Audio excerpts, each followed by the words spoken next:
दुआ है आले मोहम्मद का अजीम खालिक इस अजीम तरीन इबादत को अपनी बारगाह में शर्फ़ कबूलियत अता फरमा। रब्बल हुसैन बहक्कल हुसैन जितने भी हाथ ज़िक्र शब्बीर में मांगने के लिए इस इज़्ज़त वाले ज़िक्र से कोई भी खाली हाथ वापस न जाए। अल्लाह बानियान मजलिस जनाब चौधरी एजाज हुसैन, चौधरी ज़हूर हुसैन, इनका खानवादा ख़ानदान को रिज़्क़, इज़्ज़त, सेहत और बख्त में इजाफ़ा फरमाए। जितने भी आप हाज़रीन चल के आए हैं उनके, मेरे और शहदाए मिल्लत जाफ़रिया और वो मोमिनीन जिनके पीछे अब दुआ करने वाला कोई नहीं, मेरा मालिक जितने मरहूम दुनिया को जा चुके, मेरा मालिक क़यामत वाले दिन उठें, एक हाथ में कुरान, दूसरे हाथ में दामने अहले बैत, लिवाइल हम्द का साया नसीब फरमा।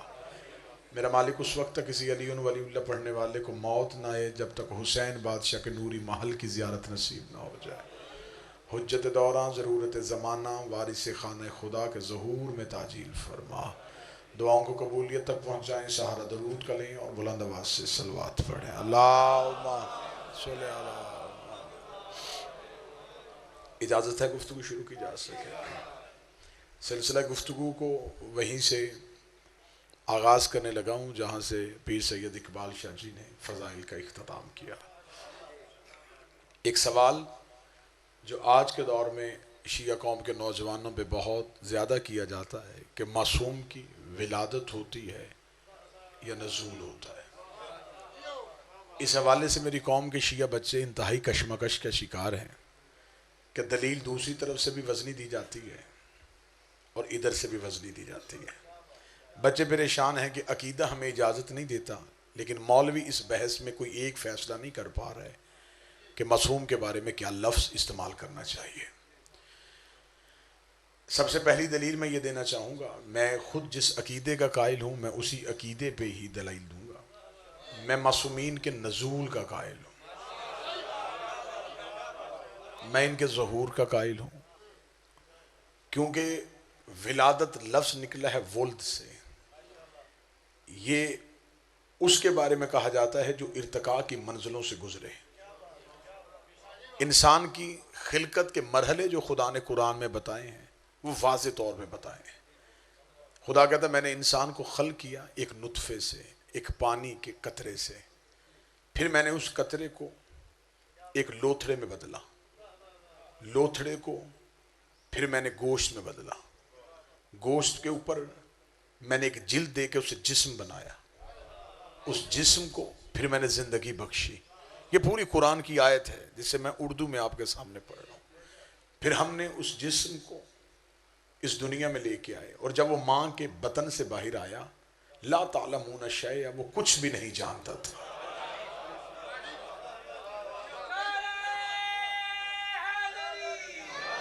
इन्ना खलकनल इंसान मिन नुतफतिन अमसाज, हमने इंसान को एक कतरे से पैदा किया, फिर वो खून के लोथड़े में बदला, फिर वो गोश्त बना, फिर गोश्त पे जिल्द आई और एक जिस्म बना, और फिर जब वो दुनिया में आया तो वो कुछ भी नहीं जानता था। मेरे मालिक ये तूने हर एक के बारे में कहा है, फरमाया हर एक के बारे में नहीं। अर रहमान, रहमान जानता है, अल्लमल कुरान, खलकल इंसान। कुछ ऐसे हैं जिन्हें पहले कुरान दिया है फिर उन्हें खल किया है। हाँ, पहले मैंने उन्हें, इससे पहले मैं दलीलें दूंगा, दलील देने के बाद फिर नतीजा दूंगा और आपकी ज़हमतें तमाम हो जाएंगी। जो बंदा कहता है कि आले मोहम्मद पैदा होते हैं, इनकी विलादत होती है, वो बंदा अपनी मस्जिद के मौलवी से लेके हौज़ा इल्मिया नजफुल अशरफ तक मुझे किसी मौलवी से कुरान के हाशिए पे लिख के दे कि हजरत ईसा पैदा हुए थे या नाज़िल हुए थे। हजरत ईसा के बारे में मुझे सिर्फ इतना बताइए, ईसा पैदा हुए थे। मौलवी लिख ही नहीं सकता ईसा पैदा हुए, क्योंकि पैदाइश है कुरान के मुताबिक नुतफे से।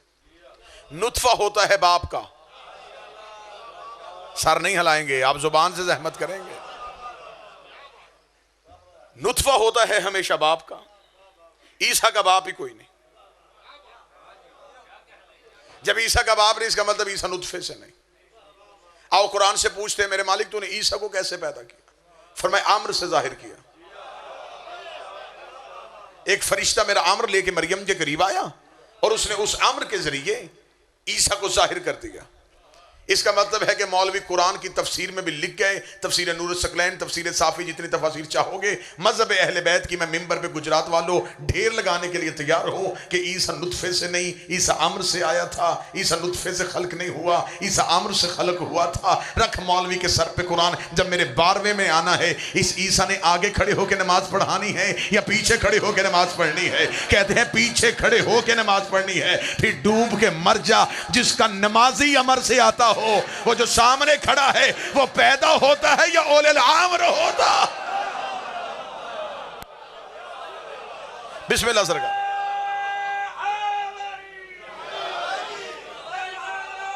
बिस्मिल्लाह सरकार। दलाइल सुनते आइएगा, दलीलें सुनते आइएगा। दलीलें अच्छी लगे बेशक नारा ना लगाइएगा, लेकिन ताईद का हक अदा कीजिए। इसका मतलब है कि हजरत ईसा आमर से हैं और ईसा ने पढ़नी है 12वें के पीछे नमाज।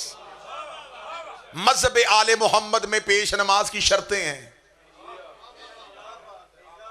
हम किसी भी बुजुर्ग को आगे खड़ा करके पीछे नमाज नहीं पढ़ते कि जहां कोच रुकी, जो बंदा सियाना था वो आगे खड़ा हो गया। हम इज्जत दाढ़ी दे के नहीं देते, इल्म दे के देते। मजहब आले मोहम्मद में पेश नमाज की शर्तें, उन शर्तों में से एक शर्त है अगर पेश नमाज मुसल्ले पे खड़ा है और उससे बड़ा आलम उसके पीछे आ गया, अब फिका कहती है कि मुसल्ला छोड़, इसे आगे ले किया क्यों गई? ये तुझसे ज्यादा जानता है, तो उसके आगे नमाज पढ़ाएगा ना तेरी होगी ना उसकी होगी, लिहाजा तुझसे ज्यादा आलिम तेरे पीछे आ गया, अब ये आगे खड़ा होगा। ईसा है 12वें के पीछे खड़ा। अगर ईसा अमर से है तो इसका मतलब जो आगे खड़ा है ये अमर नहीं, ये ओलेल आमर है। पहली दलील मैंने आपकी समातों को हदिया कर दी। दूसरी दलील, मौलवी के सर पे कुरान रख के पूछो, तुम और मैं जो पैदा होते हैं, जब हम दुनिया में आते हैं तो हम उरिया आते हैं, नंगे आते हैं। ले आओ कुरान मिंबर पे, इस मिंबर से लेके अपनी जिंदगी की आखिरी सांस तक मैं जामन हूं। कोई मौलवी मुझे किसी किताब से साबित करे इन 12 में से कोई एक भी बगैर लिबास के दुनिया में आया।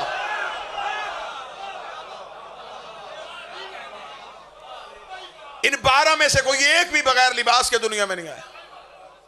ये जब भी आए दुनिया में तो लिबास में आए, सफेद पारचे में या जर्द पारचा, या सफेद लिबास होता था या जर्द लिबास होता था। ये कपड़ा कहां से आता था? जन्नत से। ये वहां से पहन के आते हैं, ये पहन के आते। बंदे परेशान हो गए कि आदम के तो उतारे थे, आदम माल के जन्नत नहीं था, आदम साकिने जन्नत था, ये माल के जन्नत है। वहां से पहन के आ जाए फिर भी इनकी मर्जी है, यहां आके नौकर के जरिए मंगवा ले फिर भी इनकी मर्जी है। ये लिबास पहन के आते, हर कोई बंदा कहे लिबास पहन के आने की दलील क्या है? मौलवी के सर पे कुरान रख के पूछना, इन 12 में से जो भी दुनिया में आया है उसने सबसे पहला काम क्या किया है? वो कहते हैं सजदा किया है। उसका गिरेबान पकड़ के पूछना, गैरत कर, सजदा बगैर लिबास के तो हो ही नहीं सकता। बिस्मिल्लाह से।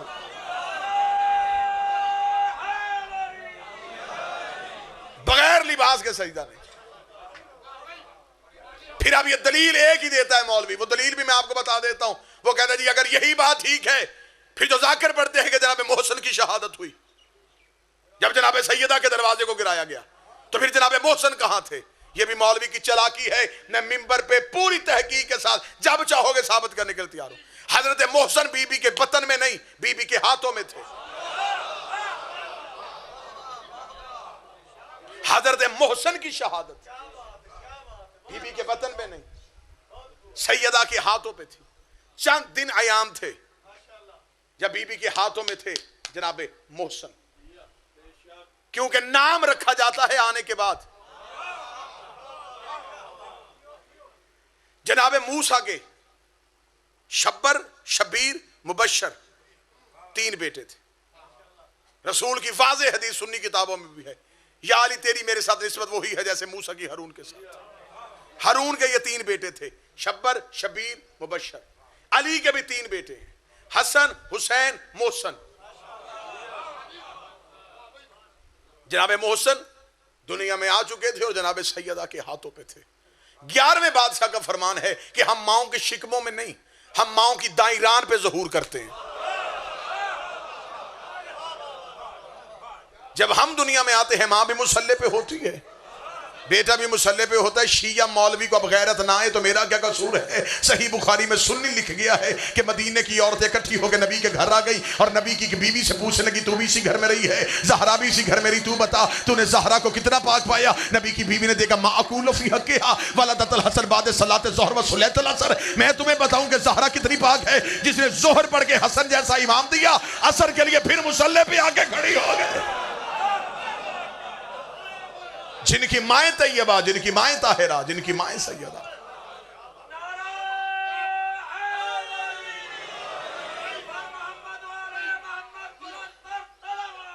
अल्लाहुम्मा सल्ली अला।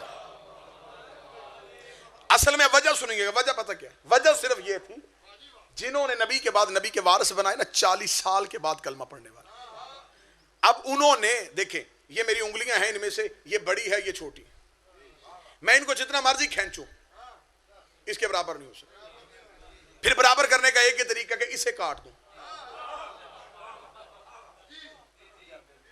छोटी बड़ी हो ना सकी, बड़ी को छोटी कर दिया। बंदे नबी के बराबर हो ना सके, मौलवी और नबी की इज्जत को छोटा कर दिया। कि अब 40 साल के बाद जिन्होंने कलमा पढ़ा था उनकी इज्जत तो बुलंद कर नहीं सकते थे। कहने लगे नबी भी 40 साल के बाद नबी बना था। बिल्कुल ऐसा ही शिया मौलवियों ने किया कि हमने बनना है नाइब इमाम। अगर हम ये कहेंगे कि इमाम जाहिर होता है तो बच्चा पूछेगा तू कैसे नाइब बन सकता है, तू तो दुनिया में आया तो तू तो पलीत था।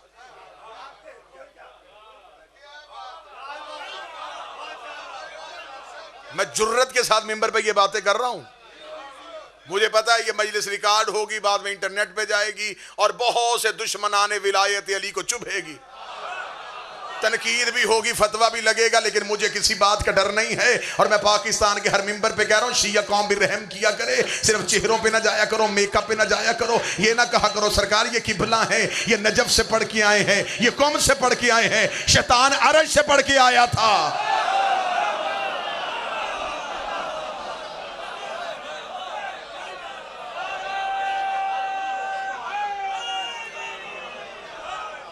बकवास करता है वो बंदा जो ये कहता है कि शिया जाकिरीन मुज्तहिदीन को गालियां देते हैं। बिस्मिल्लाह, शिया मुज्तहिदीन को गालियां देते हैं, हम हर मुज्तहिद को गाली नहीं देते। तू अली को अजान से निकाले मैं तेरी इज्जत करूं, तू अली वलीउल्लाह को बातिल समझे मैं तेरे घुटने चूमूं, तू मेरे मजहब की छत गिरा दे मैं तुझे किबला काबा कहूं। हम इज्जत करते हैं तो अली की वजह से, तो अली का नाम ले मैं तेरी पांव की जूती को सर पे रखूं। यकूब इब्न मीस में तबार ने मेरे चौथे इमाम से पूछा था, मौला जिंदगी का असूल क्या बनाए? फरमाया एक ही असूल याद रखना, अली के दोस्त को दोस्त रख, चाहे वो तेरे बाप का कातिल ही क्यों ना हो। अली के दुश्मन से दुश्मनी कर, चाहे वो तेरा बाप ही क्यों ना हो।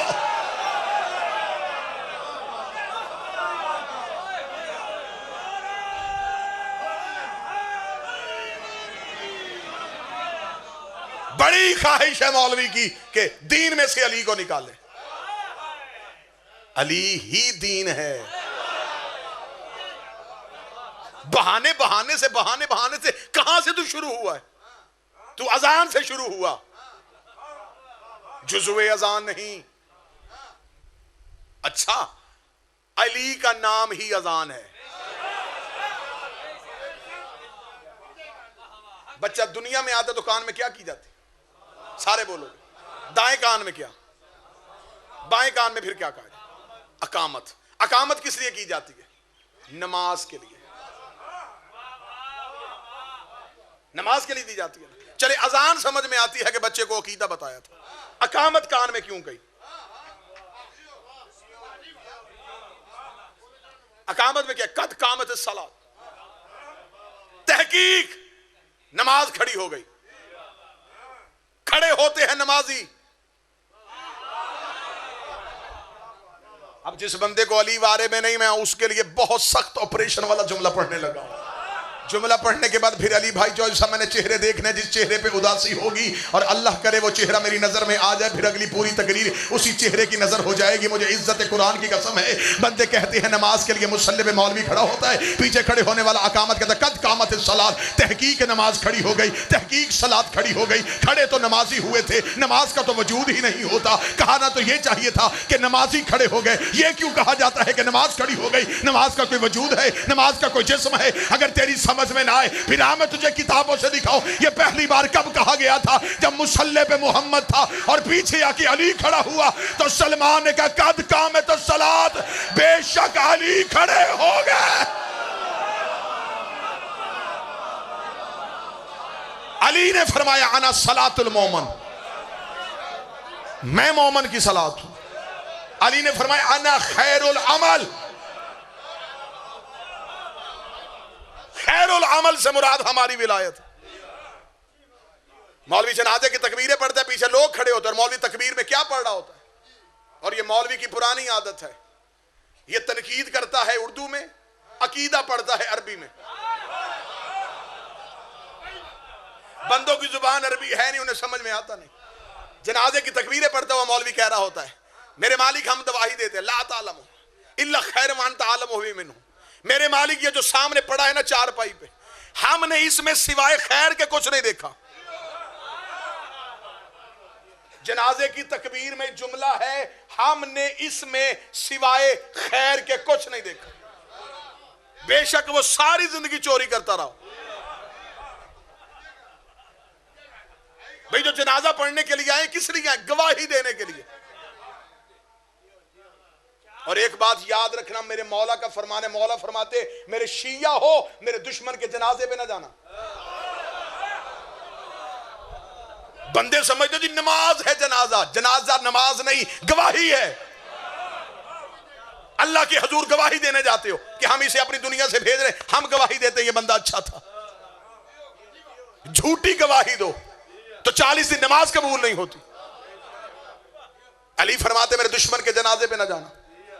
अली फरमाते जनाजे पे जाना पड़ भी जाए दुआ ना करना, अगर मजबूरन हाथ उठाने पड़ भी जाए आमीन ना कहना। ऐसे ना हो तुम्हें आमीन कहना पड़ जाए, हमें बख्शना पड़ जाए।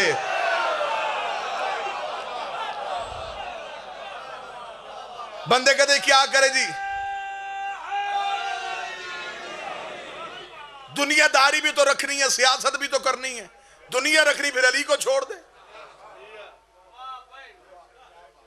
वो जी हमारे बाप के जनाजे पे आया था, ठीक है, उसके साथ कोई और मोहब्बत का ताल्लुक रखना, दुश्मन अली का जनाजा ना पढ़ना। अली के दुश्मन मदीने में मरते रहे, तू अली से ज्यादा दुनिया जानता है, तेरे पास अली से ज्यादा अखलाक है। बंदे अली की जिंदगी में मरते रहे, अली जनाजा पढ़ने नहीं गया। जो बोल सकता है वो बोले मेरे साथ। अली ने जनाजा क्यों नहीं पढ़ा?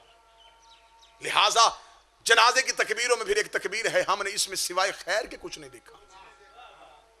किस बात की झूठी गवाही दिलवा रहे हो पिछली इतनी सफों से? अभी मौलवी मुंह पीछे करके बंदों से कहे हाँ भाई इसका कोई ऐप बताओ, सारे बंदे हाथ खड़े कर लेंगे। ये भी गलती करता था, ये भी गलती करता था, ये भी गलती करता। मौलवी मुसल्ले पे खड़ा करवा के गवाही दिलवा रहा है बंदों की, मेरे अल्लाह ये भी गवाही देते हैं, मैं भी गवाही देता हूं। इसमें हमने सिवाय खैर के कुछ नहीं देखा। अब मासूम से आके पूछा मौला बंदा जिंदगी में गुनाह करता रहो, हम खैर की गवाही क्या दे? फरमाए अमलों की गवाही नहीं कहते, खैर से मुराद हमारी विलायत है।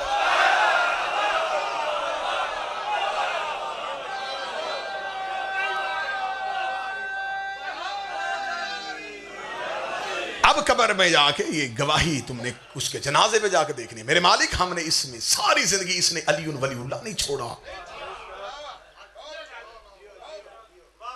फिर मौलवी वहां से बचा के लेके जाता है, बंदों कहता चले जाओ मैं तलकीन पढ़ने लगा हूं। कभी भी तलकीन के लिए मौलवी अकेला ना छोड़ना, सरहाने खड़े होना, कहना पढ़ फिर बाद में मुझे उर्दू में सुनाना भी। मैंने पहले कहा है अकीदा ये अरबी में पढ़ता है, अरबी बंदों की समझ में आती नहीं है, बंदे सुक्का ही आमीन कह देते हैं, समझ में आ नहीं रहा होता कि पढ़ क्या रहा। अब मौलवी के सरहाने खड़े, जब मौलवी तलकीन पढ़ता फिर क्या कहता, एक बंदा लहद में उतरो, जो जनाजों पे जाते वो तो बोलो ना, इसके कांधे पकड़ के हिलाओ, मैं इसका नाम लूंगा, लाल दीन वल्द खुशी मोहम्मद। जब नाम लूं तो हला देना। हला के मौलवी सरहाने बैठ कर इफ हम सुन भी समझ भी, थोड़ी देर बाद तेरी कब्र में अली आएगा, तूने बोल के गवाही देनी है, बोल के गवाही देनी है। तू भी मेरा इमाम है, तेरा बेटा हसन भी मेरा इमाम है, तेरा बेटा हुसैन भी मेरा इमाम है, तेरा बेटा सज्जाद भी मेरा इमाम है। उस वक्त मौलवी गिरेबान पकड़ के पूछना, जिंदगी में एक ही गवाही नहीं देने देता था, कब्र में इसे 12-12 की क्यों दलवारा?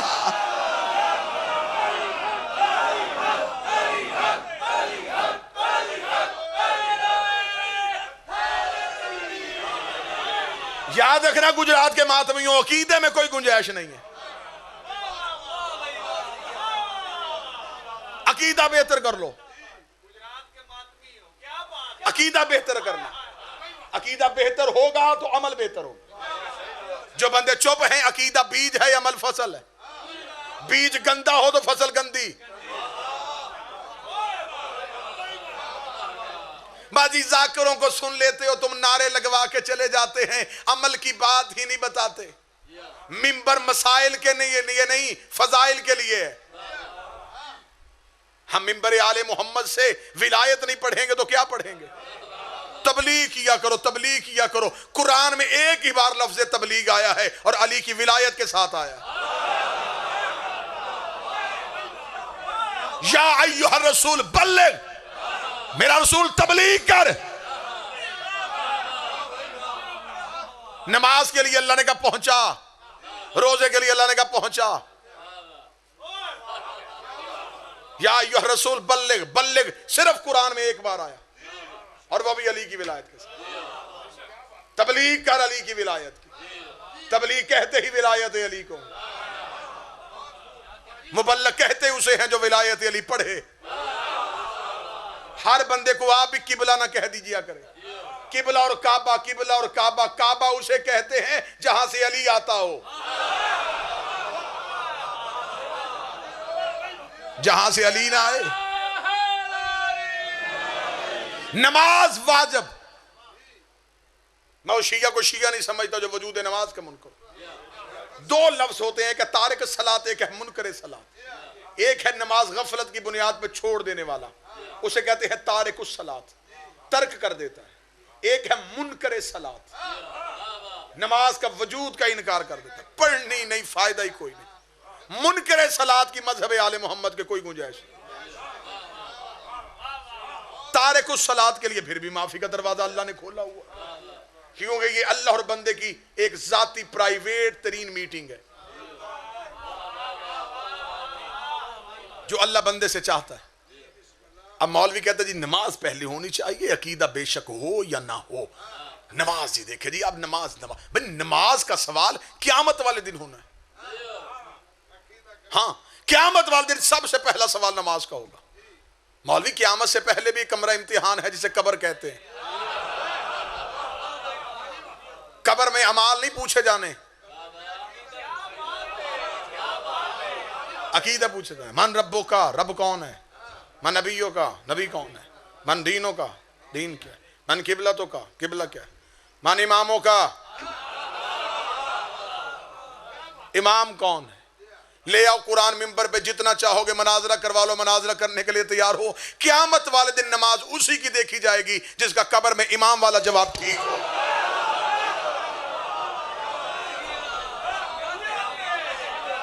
जिसका इमाम ठीक नहीं।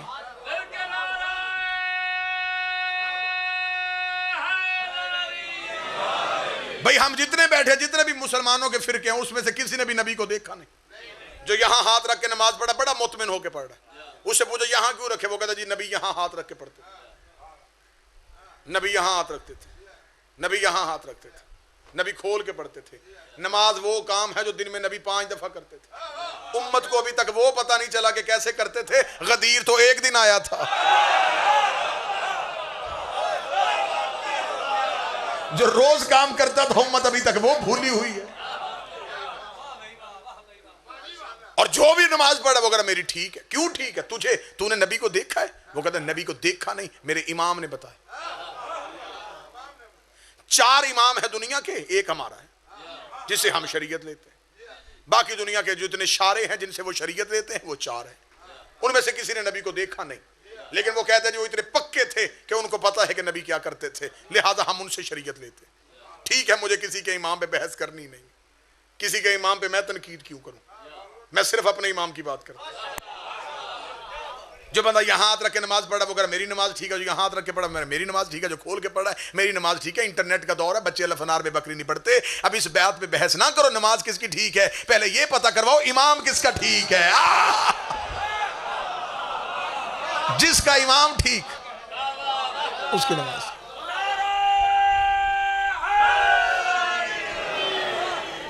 कब्र में पूछा जाएगा नौजवानों अकीदा, सिर्फ अकीदा, बस अकीदा। बंदा कहेगा जी अमाल, वो कहते अमाल वाली अभी किताब खुलनी नहीं, बंद, अभी सिर्फ अकीदा बता। अकीदा बता के सो जा। अगर तो इमाम वाला जवाब ठीक है फिर मजे, फिर तुझे पता नहीं लगना कब क़यामत आ जानी है। अगर तो इमाम वाला जवाब ठीक नहीं फिर तैयार हो जा, छितर पोला, मुकम्मल फिटिंग दोबारा। इतना बड़ा दिल चाहिए अली से दुश्मनी के लिए। हाय अकीदा पूछ। अब जो बंदे कहते अमाल, मैं पूरी जिम्मेदारी के साथ कहूं, अमल पीछे से भेजने की गुंजाइश भी है। जिस बात का मौलवी ज्यादा जोर दे रहा है ना वो पीछे से भी जा सकती है। बंदा खुद नमाज नहीं पढ़ सका, खुदा ने कहा कोई बात नहीं, नहीं पढ़ सका दफना दो, बड़ा बेटा पढ़ा करे। ये खुद चला गया, अकाउंट नहीं बंद हुआ। जो बोल सकता वो बोले, अकाउंट इसका खुला है, इसके नाम की नमाज पढ़ के इसके अकाउंट में जमा करवा दे। मैं अल्लाह बड़ा आदिल हूं, इसको सवाब पहुंचा दूंगा। मेरे मालिक बड़े बेटे के पास वक्त नहीं है, वो ऑफिस जाता है, स्कूल जाता है, कोई ना कोई ऐसे काम करता है जिससे फुर्सत नहीं मिलती। खुदा ने कहा तीसरी इजाजत, किसी मौलवी को हायर कर, उसे दे पैसे, इसे कहते नमाज अजारा, उजरत दे के पढ़वा। पढ़ेगा मौलवी, पैसे देगा तू, सवाब जाएगा बाप को। मौलवी साहब नमाज ऐसे हो सकती है? मौलवी साहब बोले ऐसे ही तो होती है। जाकरों की न्याज़े वारे में नहीं,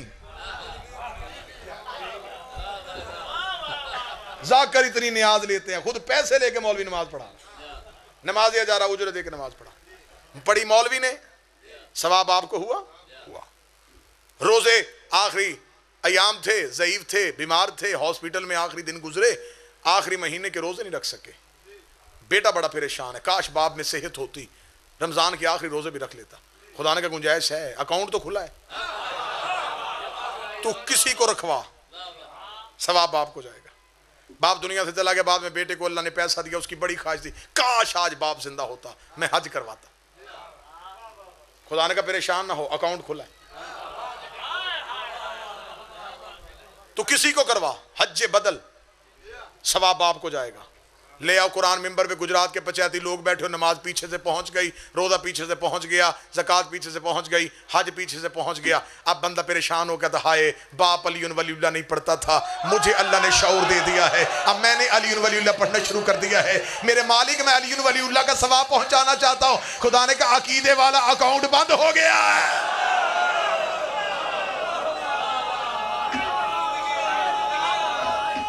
सारे बोलो हाथ उठा के जिसका मीर अली हैदरी। अकीदे वाला अकाउंट बंद, अली अपना अपना, अली अपना अपना। भाई जिस पे कोई समझौता ही नहीं, उस पे जोर नहीं, जो पीछे से भेजने की गुंजाइश है। इमाम अच्छा होना चाहिए, पीर अच्छा होना चाहिए, मुरीद गुनाहगार हो गुजारा हो जाता है, और जिसका पीर ही गुनाहगार हो। मैं कुरान से साबित करने के लिए तैयार हूं, गुनाहगार मुक्तदी हो और इमाम अच्छा हो, जन्नत में जा सकता है। इमाम बेहतर होना चाहिए। इसलिए खुदा ने क़यामत वाला सारा कॉन्सेप्ट ही तब्दील कर दिया। खुदा ने कहा क़यामत वाले दिन उम्मतें किस चक्कर में कि अमाल उठाएंगे और मेरे पास इतना है कि मैं इनके अमाल देखूंगा। कुरान का ना ना ना ना ना, उठ के आना कब्रों से, यौम नदओ कुल्लु उनासिम बिइमामिहिम, फिर हम तुम्हें बुलाएंगे इमाम के नाम पे। फिर गुजरात वालों कितना अच्छा मंजर होगा जब क़यामत के मैदान में आवाज आएगी, अली वाले।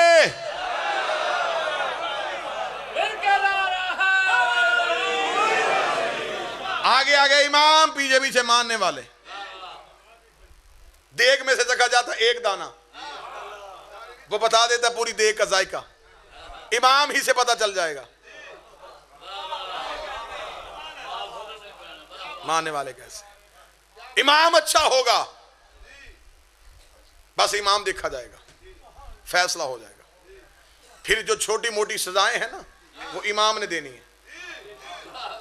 मैं पूरी जिम्मेदारी के साथ आपको मानूस करके आप तक अकीदा पहुंचा रहा हूं।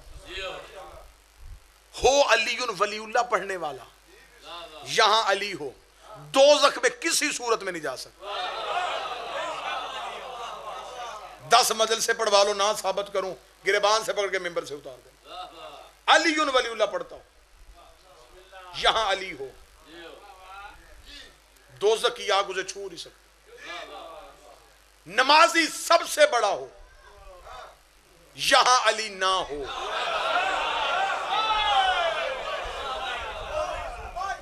सुन्नी किताब अनवार मौजज़ात से साबित करने के लिए तैयार हूं, इब्ने खल्दून से साबित करने के लिए तैयार हूं, शिबली नवानी से साबित करने के लिए तैयार हूं। एक बंदे ने मदीने की मस्जिद में आके एक सहाबी ने नबी से सवाल किया, या अली नेकियां कितनी है, गुनाह कितने हैं? उसके ज़हन में था कि रसूल कहेंगे नमाज नेकी है, झूठ गुनाह है, रोजा नेकी है, चोरी गुनाह है। उसने नेकियां गिनने की ख्वाहिश इज़हार की। नबी ने फरमाया नेकी भी एक है, गुनाह भी एक है, नेकी भी एक है, गुनाह भी एक है। उसने कहा मौला नेकियां पूछ रहा हूं। फरमाया नेकी एक है, गुनाह एक है। उसने कहा मौला नेकी क्या और गुनाह क्या है? फरमाया हुब्बे अली से बड़ी नेकी कोई नहीं है, बुग़्ज़े अली से बड़ा गुनाह कोई नहीं।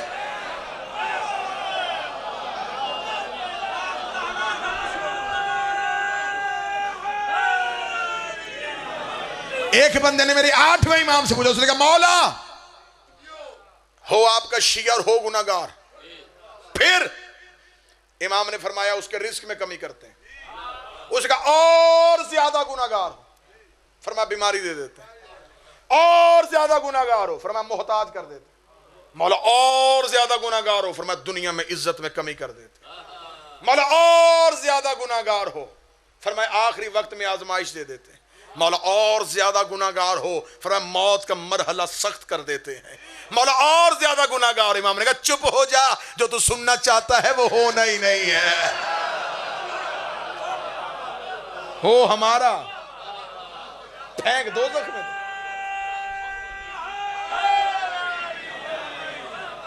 अल्लाह ने गड़ा खोदा हुआ दोज़ख वाला सिर्फ दुश्मनाने विलायत अली के लिए। बड़ी देर से दोज़ख तरस रही है कि आए दुश्मन अली मेरे पास। क्या कहने, या अली तेरे दुश्मन का मुकद्दर यहां भी जलना वहां भी जलना। यहां फजाइल सुन सुन के जली जा रहा है, वहां हकीकत दे के जल जाएगा। जलता है मुनाफिक तो धुआं तक नहीं उठता, हम आग लगाते हैं किसी और तरह से। इमाम अच्छा होना चाहिए, यदि इमाम अच्छा होना चाहिए इस पे दलील दे देता। कुरान कहता है कि 2 इमाम घर से निकले, एक हक का इमाम एक बातिल का इमाम। हक के इमाम का नाम मूसा, बातिल के इमाम का नाम फिरौन। आगे मूसा, पीछे मूसा की कौम, पीछे फिरौन का लश्कर। किताबें कहती है मुट्ठी से बंदे मूसा ने बड़ी मिन्नतों के साथ मुसलमान किए थे। मुट्ठी भर बंदे अल्लाह की राह में लेके आया था मूसा। उन्हें गरीबों को, मस्कीन थे, छोटे छोटे कबीलों के लोग थे, बचा बचा के रखता था फिरौन से। लाडली बड़ी थी कौम, घर में खाना पकाते वो कोई नहीं थे। उन्हें मूसा कहा अल्लाह से तेरे को मानेंगे, रोजी का इंतजाम करवा। वो घर जाएंगे, किसकी काम करेंगे? नौकरियां सारी फिरौन के पास। उसकी नौकरी करेंगे, कलमा तेरा पढ़े वो मार देगा। मूसा ने कहा फिर, उसे कहा घर से बाहर डरते हम नहीं जाना, रोटी घर मंगवा। मूसा ने कहा अच्छा तो नहीं लगता कि नबी हो के मैं इनके दरवाजों पे बोरियां लेके जाता था। मूसा ने कहा मेरे मालिक अब क्या करूं? फरमाया तू परेशान हो, तू घर रह। क्या कहते हैं? रोटी मांगते हैं, मैं पकी पकाई आरस से भेजूंगा। कुरान कहता मनो सलवा, ये किसके लिए आया? मूसा की कौम। खाना जन्नत से आता था, अल्लाह जन्नत से भेजता था मूसा की कौम के लिए खाना, क्योंकि इमाम अच्छा था इनका। अब सर हिलेगा तो मुझे दुख होगा, जिनका इमाम अच्छा हो उनके लंगर अरश से ही आते हैं। मुझे यहाँ पे जुमला याद आ गया, किबला मुबल्लिग आज़म मौलाना इस्माइल आला मकाम होगा। मौलाना इस्माइल साहब एक जगह पे मुनाज़रा करते, मुनाज़रे पे सामने एक मौलवी बैठा था। मौलवी ने कहा, मौलवी इस्माइल देख, तुम ये शिया जो बात करते हो गली के लिए ओहद के मैदान में अर्श से तलवार आई थी। मौलवी अकल तस्लीम करती है, तलवार बनती है लोहा गर्म करने से। अब उसने पंजाबी जुबान में कहा, उसने कहा अल्लाह पाक कोई अर्शां ते पट्टियां लाइयां सा कि वहां लोहा गर्म हो रहा तो तलवारें बन रही थी। चल छोड़, शियों को पागल बनाया कर, हमें बात बतानी है तो किसी दलील के साथ बता। जन्नत से तलवार है, अर्श से तलवार है, अर्श से तलवार कैसे आ सकती है? वहां तलवारें बनती हैं। मौलवी इस्माइल ने एक लम्हा देर नहीं किया, मौलवी साहब हाफिज हैं? उसने कहा बेशक। पढ़ा है कुरान? उसने कहा बेशक। ये लिखा है कि मूसा की कौम के लिए जन्नत से खाने आते थे? हाँ जी, अर्श से खाने आते थे। फरमाया जहां देगे पक सकती हैं, आधा किलो लोहा गर्म नहीं हो सकता।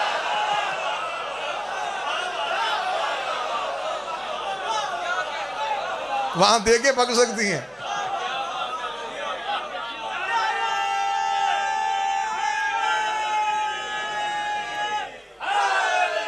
आगे आगे मूसा, पीछे मूसा की कौम। बस खत्म करूं, मूसा की कौम, मूसा बचा के ले गया। आगे आगे दरिया, दरिया का आना था। मूसा की कौम ने दरिया देखा, कुरान ने पूरा वाकया लिखा है। आगे दरिया, पीछे फरौन। मूसा की कौम ने कहा मरवा दिया मूसा तूने। आगे भी मौत, आगे जाए दरिया में गिरे, पीछे जाए फरौन मारे। मुंह आसमान की तरफ, मेरे मालिक अब कैसे बचाऊं? फिर मूसा परेशान ना हो, मैंने तुझे असा मुझसे में दिया। मूसा ने असा मारा दरिया पे, कुरान कहता दरिया में रास्ता बन गया। रास्ता बनना था, पहले कबीले कौम में 12 थी, सब ने एक दूसरे का गिरेबान पकड़ लिया। नहीं पहले हम, दूसरे का नहीं नहीं पहले कलमा मैंने पढ़ा था, पहले मैं। तीसरे का ना ना ना, ज्यादा मोहब्बत मेरी है मूसा के साथ, पहले मैं। अब मूसा देख रहा है रास्ता बना हुआ और वो लड़ रहा है।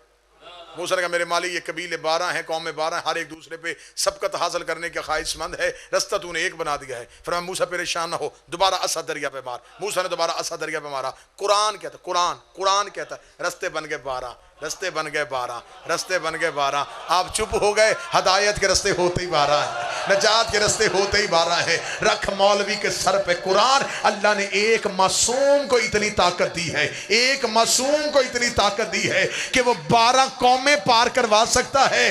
12 मासूमों में इतनी ताकत नहीं कि वो एक कौम को पार करवा ले। उस एक ने 12 पार करवा दिए। मूसा लेके गुजर गया, फरौन भी पीछे उसी रास्ते से। जब फरौन उसी रास्ते से आया तो मूसा ने पीछे मुड़ के देखा तो फरौन भी आ रहा है। मूसा ने कहा मेरे मालिक मोजज़ा मेरे लिए होना चाहिए था, ये क्यों आया है? फरमाया तू अपने लेके निकल। तो मेरे मालिक के पीछे दरिया के उस किनारे पे फिर ये पीछे आ जाएगा। फरमाया तू परेशान हो, तू अपने बचा, इन्हें जरा अंदर आने दे, इन्हें अंदर आने दे। मेरे मालिक फरौन आ गया है। फरमाया मैंने सिर्फ फरौन नहीं मारना, आखिरी फरौनी भी मारना है। बात ज़हन में है, इमाम अच्छा हो तो पार, इमाम बुरा हो तो गरक। मूसा अपने बचा के निकल गया। कुरान कहता मूसा का आखिरी दरिया से पांव निकाल रहा था, फरौन का आखिरी दरिया पे पांव रख रहा था। अल्लाह कुरान में कहता है मैंने उस दिन नील की लहरों पे वही की थी कि तेरा सिर्फ एक ही काम है, मूसा वालों को छेड़ना नहीं है, फरौन वालों को छोड़ना नहीं है। मूसा वालों को छेड़ना नहीं है, फरौन वालों को छोड़ना नहीं है। अल्लाह जाने कौन सा हाथ है जो कशकोल बन के अमीरुल मोमिनीन की दहलीज से जुमले पे खरात ले लेगा। इसका मतलब है मेरा अकीदा है, मेरा ईमान है। इस बात पे कुरान ने साबित कर दिया है अगर वही पानी पे हो सकती है तो वही आग पे भी हो सकती है। अल्लाह क़यामत वाले दिन दोज़ख की आग पे वही कर देगा। अली वालों को छेड़ना नहीं है, अली के दुश्मनों को छोड़ना नहीं। सारे गर्क। इमाम बुरा था, हत्ता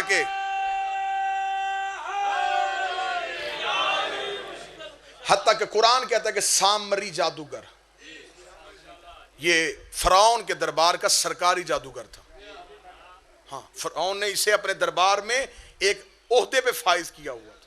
सबसे बड़ा फरौन के दौर का जादूगर ये था।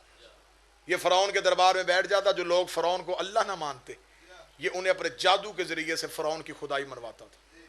फरौन पैसे देता था, रुतबा देता था, मकाम देता था। जब हजरत मूसा दरिया से बंदे बचा के बाहर निकले ना, बड़ी सुनने वाली बात है, मूसा बाहर निकला तो मूसा ने अपने बंदे पूरे करने शुरू किए कि सारे आ गए। जब बंदे पूरे कर रहा तो एक बंदा वो मुंह छुपा रहा है। मूसा ने कहा ये कौन है? जब मूसा करीब गया तो वो सामरी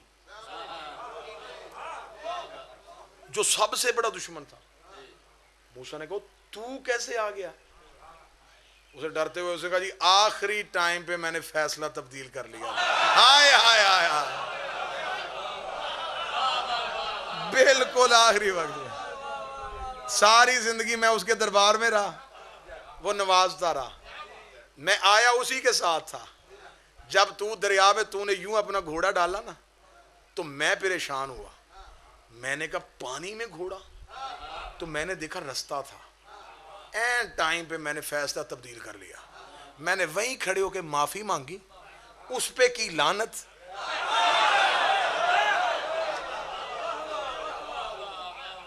मैं आ गया तेरे पीछे, मैं तेरे पीछे आया तो मैं गुजर आया, मैं भी निकल आया। मूसा ने मुंह आसमान, मेरे अल्लाह ये क्यों बच गया? फरमाया ये नहीं बचा, इमाम अच्छा था। कोई बात समझ आ रही है या नहीं आ रही? इमाम बेहतर था। फिर इसने मूसा के साथ फिर मुनाफकत की। हजरत मूसा चले गए कोहे तूर पे 40 दिन के लिए। इसने पीछे से क्या काम किया? इसने सोना इकट्ठा करके पिघलाया, इसने बछड़ा बनाया और ये बछड़े को इशारा करता, बछड़ा बोलता। इसे लोग इकट्ठे किए जो मूसा के उम्मती थे, वो सारे इसको मानने शुरू हो गए कि ये भी हमारे जैसा ही है। उसने कहा मेरी बात सुनो, उसका अल्लाह तो नजर नहीं आता और तुम सजदा करते हो। ये देखो मैंने, ये सामने, बात करो ये तुमसे बात करेगा। अब इतना शऊर तो उनके पास था ही नहीं, फिरौन के दौर के लोग थे। उन्होंने फौरन कहा, उसने कहा फिर इसका मतलब क्या? उसने कहा इसे सजदा करो। उन्होंने उसे सजदा करना शुरू कर दिया। जब मूसा कोहे तूर से वापस आया, जनाब हारून से पूछा उम्मत? उसने कहा कौन सी उम्मत?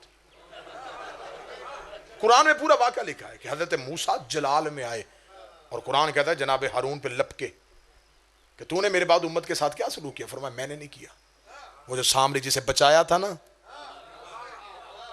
या मेरे बादशाह हुसैन, एक बंदा बोल पड़े लेकिन इस जुमले पे बोल पड़े। ये शुरू से आदत है, जिन्हें नबी बचा लेते हैं ये बाद में नबियों के मुकाबले पे आ जाते हैं। आए हाय, जिन्हें नबी बचाते हैं ये बाद में उसी नबी से दुश्मनी करते हैं, जो पत्थर मारते हैं। अच्छा तो ये सामरी का काम है? हारून ने कहा जी जनाब सामरी का। ये उस अब अल्लाह को बता, ये जिसको बचाया था ना, ये सजदे वो करवा रहा है। मूसा बड़ा जलाल वाला नबी था। अल्लाह के नबियों में मूसा गज़बान का, इसे अल्लाह ने गज़ब वाला मूसा, इतना जलाल वाला नबी था। जलाल में मूसा ने असा पकड़ा, दौड़ा सामरी के घर की तरफ। जब सामरी के दरवाजे पे मूसा को देखा तो सामरी क्या कांपने। उसने कहा मूसा बात सुन, मारना तूने, मरना मैंने। मैं कुरान है जो आपके सामने पूरा वाक्य है, तूने मारना मैंने मर जाना है। मेरी बात सुनेगा? मार क्यों रहा है मुझे? कसूर मेरा है? कसूर उम्मत का है? क्यों किया इन्होंने सजदा? मूसा ने डंडे के साथ उसे पूछा कि मूसा ने कहा तू पीछे हट, बछड़ा दिखा, वो सामने लाना जिसे तू सजदा करवा रहा है वो ला। उसने कहा मूसा तू करना क्या चाहता है? मूसा ने कहा दिखा मुझे, बछड़ा दिखा। ये गया, इसने वो कपड़ा उठाया, वो सोने का बछड़ा मूसा के सामने बेजान खड़ा कर दिया। अब हजरत मूसा ने ये क्यों किया? इसलिए मूसा को पता था कि ये है जादूगर, ये जादू के जरिए इसे बुलवाता है। मूसा को पता था कि ये मेरे सामने जादू कर नहीं सकता, क्योंकि नबियों के आगे जादू नहीं होता। ये बात याद रखिएगा, जादूगर जादू के जरिए से चीज को तब्दील नहीं करता, देखने वाले की आंखों को कंट्रोल करता है। वो दिमाग को इस तरह कंट्रोल कर लेता है कि जो वो चाहता है देखने वाले को वो चीज वैसी नजर आती है। आपने देखा नहीं होता लारी अड्डे पे बंदे खड़े होते हैं, बस जी इस डब्बे से पता नहीं अब क्या निकलने वाला, पता बाद में निकला डब्बे से कुछ नहीं निकला, जेब से बटुआ निकल गया। वो सब कुछ क्यों करते हैं? वो इसलिए करते हैं कि उनके पास एक शोभता बाजी है, वो जकड़ लेते हैं देखने वाले को। बिल्कुल यही शोभता बाजी। मूसा ने कहा तू दिखा, वो सामने आ गया। मूसा ने कहा बुला इसे, बुला। मूसा को पता था अगर हुआ ये जादू तो ये नहीं बोलेगा, क्योंकि मेरी आंखों पे जादू होना नहीं। मूसा छोटा नबी है, हमारा नबी सरदार है। छोटे के सामने जादू नहीं होता और बड़े के ऊपर जादू हो जाता है। ये बात आम हुई हुई है जी, जादू तो नबियों पे भी हो गए थे, नबी की जात में जादू नहीं होता। जादू है शैतान का बहाना, नबी है अल्लाह की दी हुई ताकत, और अल्लाह की हुज्जत पे शैतान का बहाना नहीं चलता। इस मौजू पे नहीं जाना, इस बात पे फिर कभी बहस होगी। मूसा ने कहा बुला इसे, उसने कहा बुलाऊं, मूसा ने कहा बुला। उसने किया इशारा, बछड़ा बोल पड़ा। जब बछड़ा बोला, कुरान कहता अब मूसा परेशान हुआ। मूसा ने करीब आके कहा देख सामरी, सिर्फ मुझे इतना बता, फमा खतबकुम या सामरिया, सामरी मुझे सिर्फ इतना बता, ये बोला कैसे।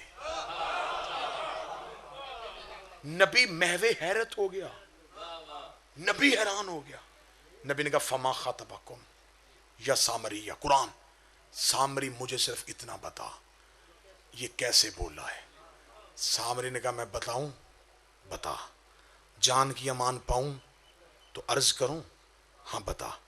जब तू दरिया में रास्ता बना के जा रहा था, मैं तेरे पीछे आ गया था, मैं जादूगर था, मैंने ज़हन में सोचा ये दरिया में रास्ता कैसे बन गया। रात अंधेरी थी, मैंने तेरे आगे होके देखा, तेरे आगे भी घोड़े पे कोई था। कोई बंदा तो हो जो मेहनत पे बोले। पूरी तकरीर का मैं नतीजा दे देने लगा हूं, पूरी तकरीर का नतीजा देने लगा हूं। कुरान ना हो मैं गर्दन कटवाऊंगा। उसने कहा तेरे आगे भी घोड़े पे एक जवान था, तेरे आगे भी घोड़े पे जवान था। जैसे मैं फरौन को छोड़ के तेरे पीछे आया था ना, वैसे मैं तुझे छोड़ के उसके पीछे चला गया। आए हाय हाय। जब मैं उसके पीछे गया तो वो घोड़ा जहां से अपने सुम, देर मेरी तरफ करना, आखिरी सदर लहू ना करना, वो जहां से घोड़ा अपने सुम उठाता था वहां से जमीन से नूर निकल रहा था। वो कहता मैंने घुटनों का सहारा लेते हुए उस घोड़े के सुम के करीब गया, उसके नीचे से जो बची हुई मट्टी थी, मैंने सुम के नीचे वाली मट्टी उठाई, फकतबत अलैह, उसे अपनी जेब में छुपाया। ये वही मट्टी है, आय हाय, ये वही मट्टी है जो मैंने इस बछड़े में डाली, और बछड़े ने बोलना शुरू कर दिया। इधर रखूंगा मैं शिया किताबों के ढेर, इधर रखता हूं मैं सुन्नी किताबों के ढेर। जब हमने शियों से पूछा ये कौन था जो मूसा की आगे था, उसने कहा ये वही था जो नबियों का हाजत रवा है, जो नबियों का मुश्किल कुशा है, ये हैदर करार था। सुन्नियों ने कहा नहीं नहीं, ये अली इब्ने अबी तालिब नहीं थे, ये जनाब जबरील थे जो अल्लाह के हुक्म के साथ मूसा को रास्ता दिखा रहे थे। चल मैं सुन्नी भाइयों की मान लेता हूं, ये जबरील थे। मुझे बता जबरील है कौन? जबरील है अली का नौकर, जबरील है हसनैन का शागिर्द, जबरील है ज़हरा के बेटों का दर्जी। गैरत कर, जिसके नौकर के घोड़े के सुम में इतनी ताकत है, उसके बेटे के जुलजना में कितनी ताकत।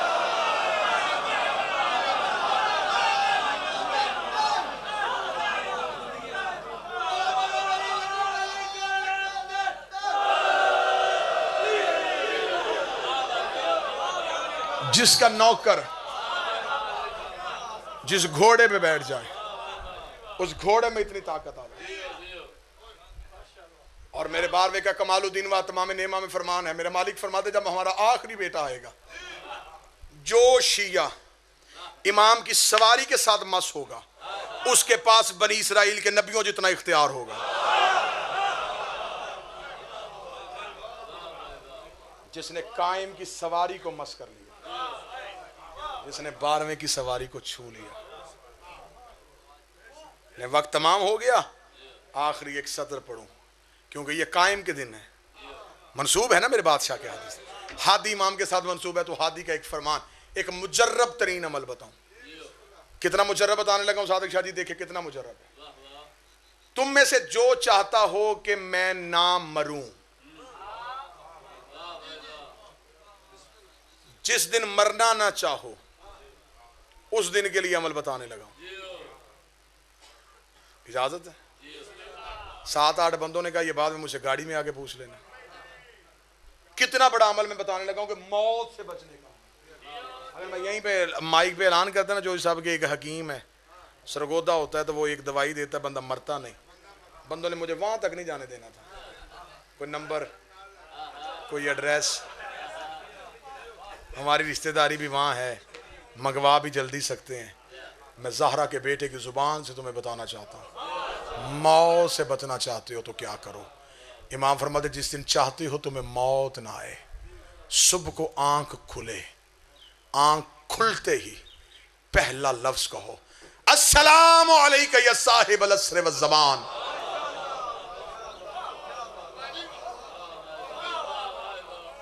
अब बंदे परेशान हो गए कि सलाम किया और मौत से कैसे बच गए। सलाम कहना है सुन्नत, जवाब देना है वाजिब। तुम सलाम करोगे, ज़हरा का बेटा नरजस का चांद तुझे जवाब देगा, और जब इमाम कहे सलामती हो, फिर मौत कैसे आ सकती है? मौत नहीं आएगी। 12वें से जुड़ के रहना, कायम से तवस्सुल में रहना। जिस शहर का एक बंदा, जिस गांव का बंदा, जिसके घर का खानदान का रिश्तेदार हुकूमत में चला जाए, वो बंदा पांव जमीन पे नहीं रखता। वो बंदा कहता अब काम करवाएंगे, अब हमारी हुकूमत आई है। जो काम किसी ने करवाना मुझे बताए, हुकूमत हमारी है। तुम्हें किसी के दरवाजे पे जाने की क्या जरूरत है? तुम जिसके नौकर हो उसकी कायनात पे हुकूमत है। हो पढ़े अलीउन वलीउल्लाह और बैठा हो किसी एमएनए के दरवाजे, मातम हुसैन का करता हो और भीख मांगे किसी मिनिस्टर से, तुम्हारे अंदर वाली ताकत कहां गई? तुम्हें तरीका क्यों नहीं आ रहा? क्यों डॉक्टरों के हॉस्पिटलों के बाहर लंबी लंबी लाइनें लगी हैं? वो उनकी लाइनें हैं जिनका देने वाला कोई नहीं। मेरा बादशाह फरमाता है कि मैं शियों से मिलता हूं, मुझे पहचानता कोई नहीं है। एक बंदे ने तौकी लिखी और तौकी में पूछा, मौला आप कब मिलते हैं? फरमाया जब तुम रोते रोते चुप हो जाते हो, तुम्हें पता है तुम्हें चुप कौन करवाता है? 12वें का लफ्ज ना हो, मैं तेरा मुजरिम। मेरा इमाम फरमाता है, मेरे शियो, मैं तुम्हारे रुखसार से आंसू अपने हाथों से साफ कर।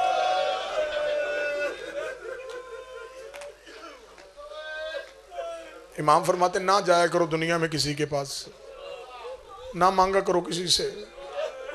मुझे शर्म आती है कि तुम मेरे और किसी से मांग रहे हो। तुम ये भी मांगते हो कि मैं जिंदा हूं, हाजिर हूं, मौजूद हूं, तुम्हें देख रहा हूं। इतना कर लिया करो। रात को सोते वक्त मासूम का फरमान है, बादशाह का 12वें का, मौला फरमाते सोने से पहले मुझसे सरगोशियां किया करो। सरगोशी करना क्या? चुपके चुपके बातें किया करो। जब सारे सो जाएं तकिए पे सर रख के मुझे अपने दर्द बताया करो।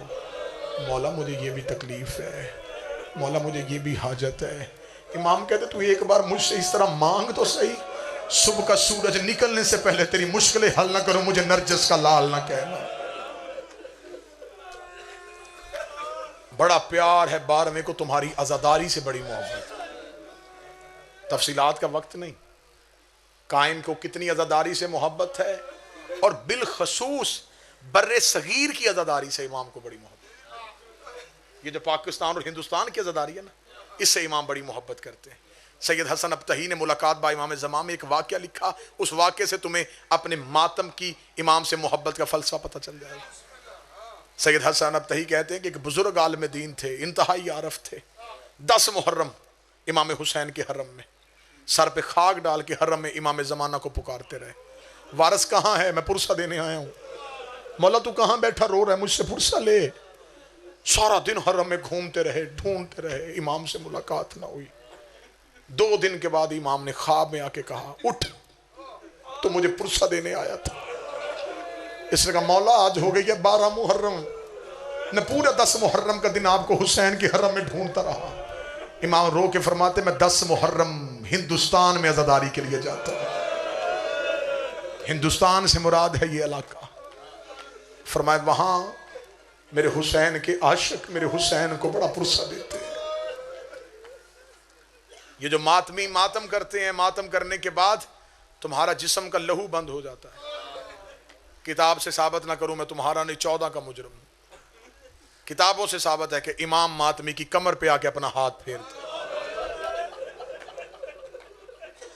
जख्म मुंतमिल करता है ज़हरा का चांद। अल्लाह जाने अब इस वक्त मजलिस में कहां बैठा रो रहा हो। बस रूटीन बना लो, माहौल बना लो, बच्चों को याद करवाओ कि हमारा इमाम है। बेटा बाप के सामने सिगरेट नहीं पीता, जब बचपन में उसे बता दोगे कि हमारा इमाम देखता है, घर में खाना खाने लगो तो एक फर्द की जगह खाली छोड़ दो, बच्चे पूछें ये किसके लिए, तो कहना हमारा इमाम आएगा। घर का कोई कोना इमाम के नाम के साथ मखसूस करो, मोहब्बत करो उससे। जो आज भी पर्दे में कह रहा कब देगा मुझे इज़्न ज़हूर, मैं जाके पूछूं मेरी दादियों का कसूर क्या था। एक बाजार में खड़ी रही, एक दरबार में खड़ी रही, तड़प रहा है इंतकाम खून हुसैन के लिए, तड़प रहा है इंतकाम ज़ैनब के लिए। 40 साल से ज्यादा खून रोया, कितने 100 साल हो गए, 12वां खून रो रहा है सिर्फ इंतकाम लेने के लिए। दे मुझे इज़्न ज़हूर, मेरा गाजी तो नहीं लड़ा, मेरा अल्लाह तूने अब्बास को तो लड़ने नहीं दिया, कायम को तो इजाजत दे, मैं कब्रों से निकाल के पूछूं क्यों खड़ी की रखी है तुमने। सदा तो गैर सदा से माफी मांग के कहूंगा, मिलती रही अजानें, खड़ी रही नमाज। बस ज्यादा तफसीली मुसाहिब नहीं पढ़ूंगा, आंखें तो सारी पुरनम हो गई। अकीदत का रोना तो यही होता है, अजानें होती रही, नमाज खड़ी रही। बिलाखिर फिर मैं इशारे के साथ, सदात बैठे हैं, डर भी रहा हूं, पढ़ना भी है, इशारा कर देता हूं। रस्सी एक थी, अब एक इशारा बड़ा प्यारा है, इशारा समझ लेना। जब सूरह कौसर उसी रस्सी की आखिर में, इब्तिदा में यासीन, यासीन अपनी कमर सीधी करती, कौसर के तलवे जमीन से उठ जाता। जो समझ गया है हुसैन की बहन तेरा रोना कबूल करे, आलिया तेरा मातम कबूल करे। हुसैन की मासूमा रो के कहती अम्मा कमर झुका, मेरे गले की रस्सी तंग हो गई है। यूं दीवार के साथ लग के खड़ी थी, यह हरामी बैठा तख्त पे। इस हरामी ने कहा कौन है अली की बेटी जो बाजार में मेरी हुकूमत के खिलाफ खुतबे दे के आई है। एक कमीने ने इशारा करके वो जो सबसे आखिर में सफेद सर वाली ज़ईफ़ा खड़ी है, इसकी कमर के पीछे खड़ी है अली की बेटी। इसने कहा इस ज़ईफ़ा को हटाओ, मैं अली की बेटी से कलाम करना चाहता हूं। उन्होंने कहा इस ज़ईफ़ा ने पूरे रास्ते में इस बीबी का पर्दा नहीं छोड़ा। जितने सैयद हो तुम मकरूज हो जनाब फिजा के। ज़ैनब के 2 बुरके थे, एक अमीरी का बुरका जिसे अब्बास कहते थे, एक गरीबी का बुरका है जिसे फिजा कहते हैं। सारे रास्ते में ये शहजादी के आगे खड़ी रही है। इस कमीने ने कहा इस ज़ईफ़ा को हटाओ, मैं फिर पर्दे के साथ पढ़ने लगा हूं। ये कमीना करीब आया, इसने कहा ज़ईफ़ा पर्दा छोड़, हमारा हाकम अली की बेटी से बात करना चाहता है। फिजा दे के कहती कमीने आज के दिन के लिए तो मैंने जिंदगी खैरात में मांगी थी, जितना रो सकते हो उतना रो लेना, कोई जबर नहीं है, आंसू तो वही है जो तुमने हदिया करने हैं। आज के दिन के लिए मैंने सांसें खैरात में मांगी थी, मैं अली की बेटी का पर्दा नहीं छोड़ सकती। सदात के लिए फिर जुमला बदलने लगा हूं। इसके हाथ में लोहे का सामान था, इसने फिजा के सर पे रखा।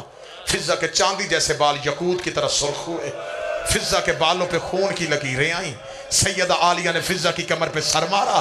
बीबी रो के कहती अम्मा पर्दा छोड़ दे। बीबी रो के कहती या मां ना कहे या पर्दा छोड़ने को ना कहे। मुझे बता आज ज़हरा होती तो क्या बेटी का पर्दा छोड़ देती। सैयद बैठे मुझे माफ कर देना।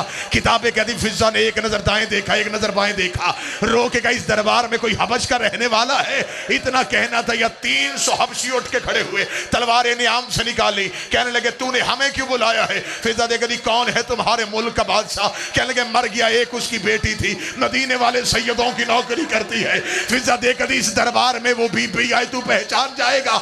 इतना कहना था, बूढ़ा हबशी कमर पे हाथ रख के करीब गया। देखा तो तू कैद न होती और औरत ना होती, मैं तेरा सर तन से जुदा कर देता। तुझे नहीं पता ये दरबार का माहौल हमारी शहजादी की आने के लायक नहीं है। बीबी देखकर दी पहचान वो मैमूना मैं हूं। इतना कहना था, बूढ़े हबशी ने पगड़ी जमीन में फेंकी। देखा अगर तू ही हमारी शहजादी है मैं फिर भी तुझसे बात नहीं करूंगा। क्यों छोड़ी तूने सैयदों की नौकरी, वहां अब्बास के पहरे में रहती थी, यहाँ शराबी के दरबार में आ गई। फिजा रो के दी चेहरा इधर कर, मैं अकेली नहीं आई, मेरे पीछे अब्बास की बहनें खड़ी है। इतना जुमला कहना था, बूढ़े हबशी ने इशारा किया, 300 हबशियों ने तलवारें न्याम से निकाली। आखिरी सतर मुझे माफ कर देना, हबशियों ने यजीद के तख्त को घेरे में लिया, लेके थे उतरो बेगैरत तख्त से नीचे। तूने हर किसी की बेटी को अली की बेटी की तरह लावारिस समझा हुआ है। इतना जुमला कहना था, कड़ियों से ज़ैनब तड़प गई। आवाज आई, अब्बास आंखें खोल, कनीजों के वारिस आ गए, ज़ैनब का कोई वारिस।